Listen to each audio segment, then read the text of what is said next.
प्यारे बच्चों इस क्वेश्चन को देखिएगा, क्वेश्चन बड़ा दमदार है। आपसे कह रहा है कि किसी भी मेटल के लिए जो वर्क फंक्शन का फॉर्मूला है वो है ये hc अपॉन लैम्डा नॉट। अच्छा, लैम्डा नॉट के बारे में आपको पता होगा कि ये मैक्सिमम वेवलेंथ होती है जो वर्क फंक्शन करवाती है। It means maximum wavelength of the photon जो इलेक्ट्रॉन को सरफेस तक लेकर आती है। इस बात को क्लियर करके समझ लें। हमसे कह रहा है if the light of the wavelength lambda incident on its surface. अब आपने क्या किया, उस मेटल के सरफेस पर आपने लैम्डा वेवलेंथ को इंसिडेंट कराया। तो हमसे कह रहा है then what will be the necessary condition for the emission of the electron from the metal. तो मेटल से इलेक्ट्रॉन के निकलने के लिए कंडीशन क्या होगी।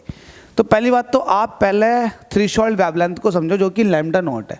ये थ्रेशोल्ड वेवलेंथ वो मैक्सिमम वेवलेंथ होती है जो वर्क फंक्शन को करवा दे।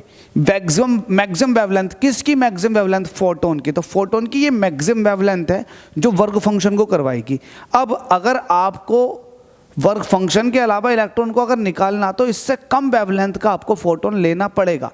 वेवलेंथ कम होगी तो एनर्जी ज़्यादा होगी, तो आपको ज़्यादा एनर्जी का फोटोन चाहिए, मतलब कम वेवलेंथ का।